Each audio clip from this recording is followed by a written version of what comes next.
Hello and welcome back to my channel. I have another upcoming dance event and I need another outfit for it. But this time I'm also gonna make an outfit for my boyfriend. And the theme for this dance event is Celtics.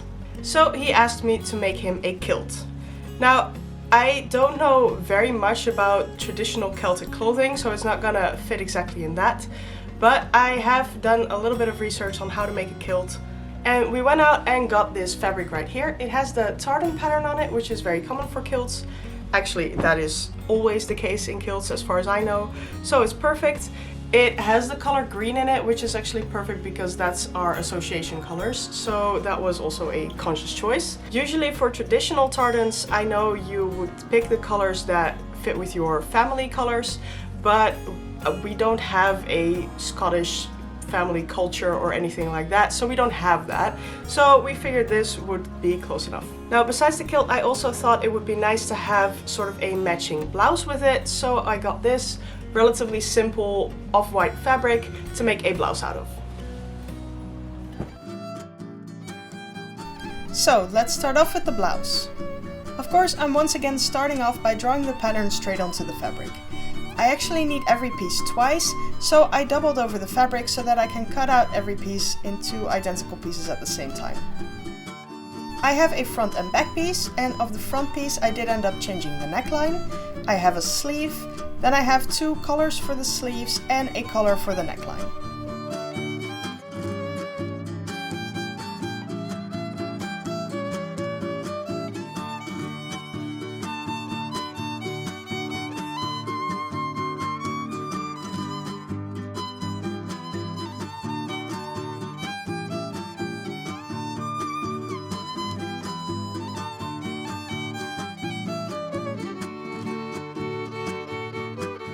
After everything is cut out, I start off by putting the front and back piece together. I'm pinning together both the side seam and the shoulder seams, before sewing them together.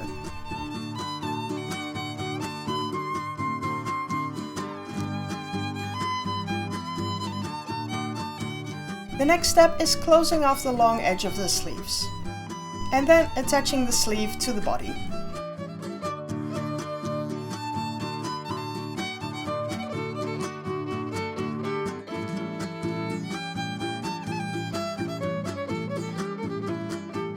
For the colors of both the neckline and the sleeves, I did need some extra structure, so I decided to cut out the same identical pieces out of some interfacing.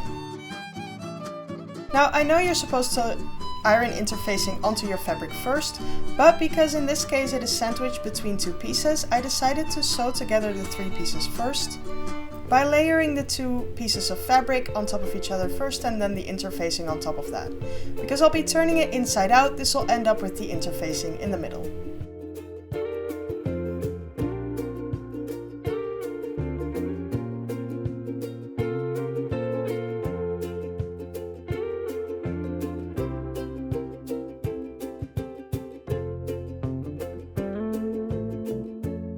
After sewing, I turned it inside out and ironed it after that, so that the interfacing did actually get stuck onto the fabric.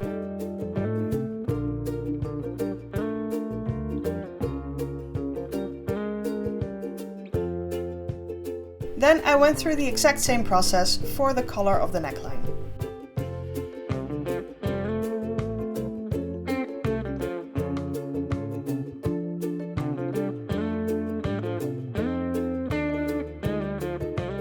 The color of the sleeves are actually a lot smaller than the end of the sleeve itself, and this was supposed to be the case. While attaching the color to the sleeves, I ended up making some pleats in the fabric so that it gets gathered up a bit and makes the sleeve a little more poofy. I think this adds to the design, but also it helps make the blouse a little easier to move in. And since this is mainly for a dance event, that is quite important as well.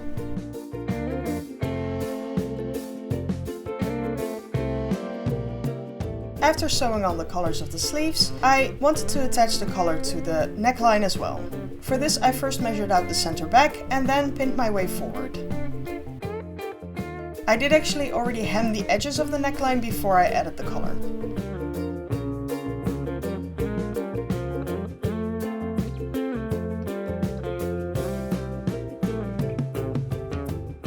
I wanted to add some lacing to the front neckline, and for this I decided that I wanted to make little loops of fabric to put the lacing through. I also wanted some of these loops for the sleeve collars to put buttons in. So I ended up making a long strip of fabric that I sewed over, after which I had to take it inside out. That's always a big pain, but I used a safety pin to help me guide the fabric inside out, and I managed in the end.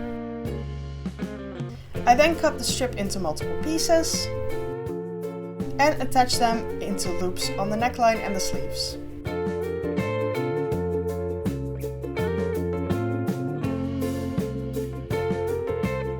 I still ended up having some nice wooden buttons that I could use for the sleeves to add a little bit of a nice detail.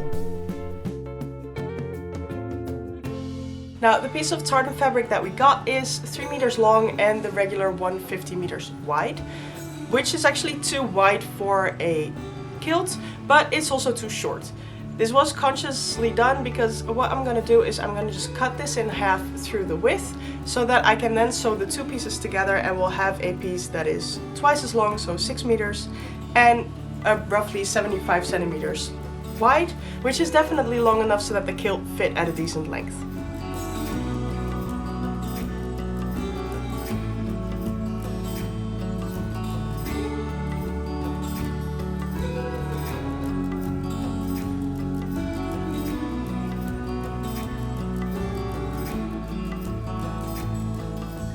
After cutting the fabric in two, I sewed together the two halves using French seams because this fabric actually frays quite a lot. It does, however, feel really nice to the touch, so that's nice. After that, I laid all 6 meters out on the floor and I had to start pleating. For that, I first measured out half the waistline in distance from the edge, which will be one of the front panels of the kilt. And then I started pleating from there. When you're wearing a kilt, it actually exists out of 3 separate pieces. One front panel that is not pleated, then the pleated back half, and then another front panel that is not pleated again. I am saying it once again though, this is not a traditional kilt, that works completely different, and if you want to know more about that, I recommend searching on YouTube because there's a lot of information to be found. But my boyfriend preferred a kilt that is a little bit easier to put on and that you don't have to fold yourself every time. While pleating, I decided to pin at the bottom, the top and the middle of the fabric just to give the pleats a little more stability while I'm working on this. I did really like the challenge of pattern matching the pleating, which means that if you look on top of the pleats, the pattern just continues the way it does when there's no pleating. That takes quite a lot of precision in the pleating, so that's why it took me quite a while to do. But I think in the end it's very satisfying and definitely worth it.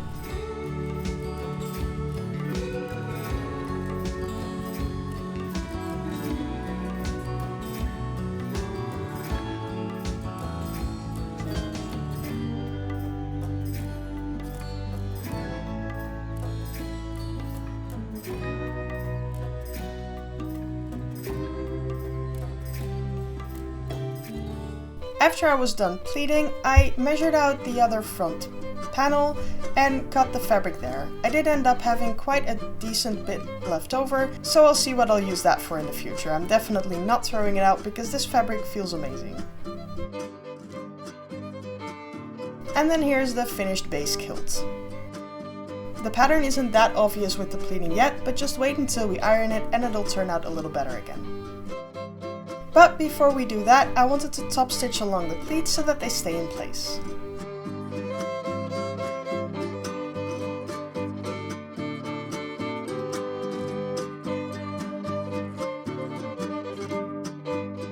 And then it was time to iron them all. Now I do think I'm gonna have to do this again, but at least the first ironing session already gives a nice start.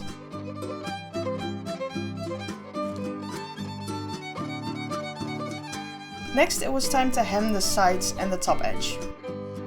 For the bottom edge, I am leaving the fray that is on the selvage of the fabric because I actually really like the way that looks. Hemming the edges started off relatively easy. I just folded it over and used my twin needle to stitch it together, but once I ended up with the pleats, it became a lot harder.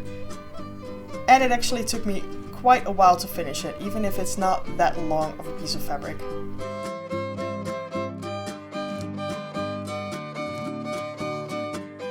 After that was all done, I looked at some more pictures of some modern kilts, and I mentioned that a lot of them actually have the top of the pleats stitched closed.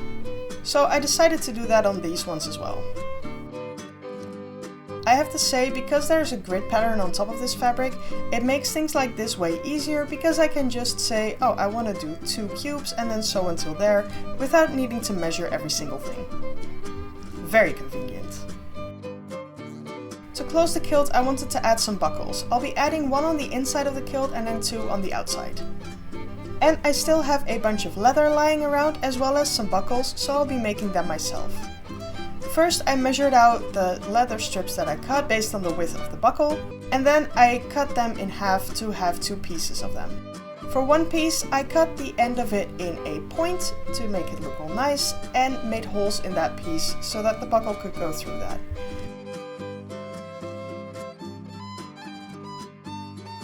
The other piece I measured onto the buckle and attached it, and then I sewed the buckle onto the leather.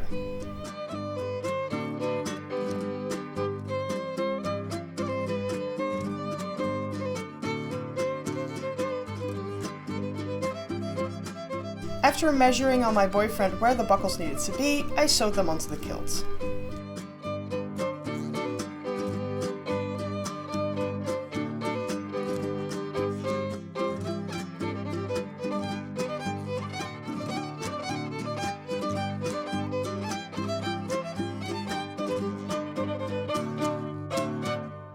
And with that, it is finished.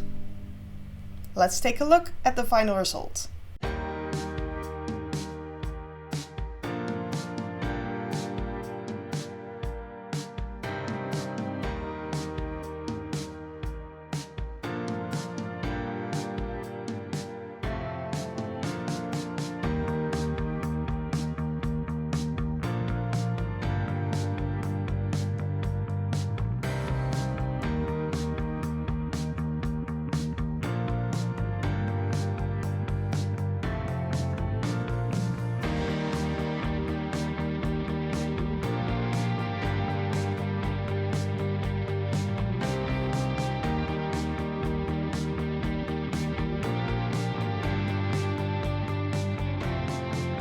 Alright, this is it for the kilt. I really enjoyed making this. I think it turned out great.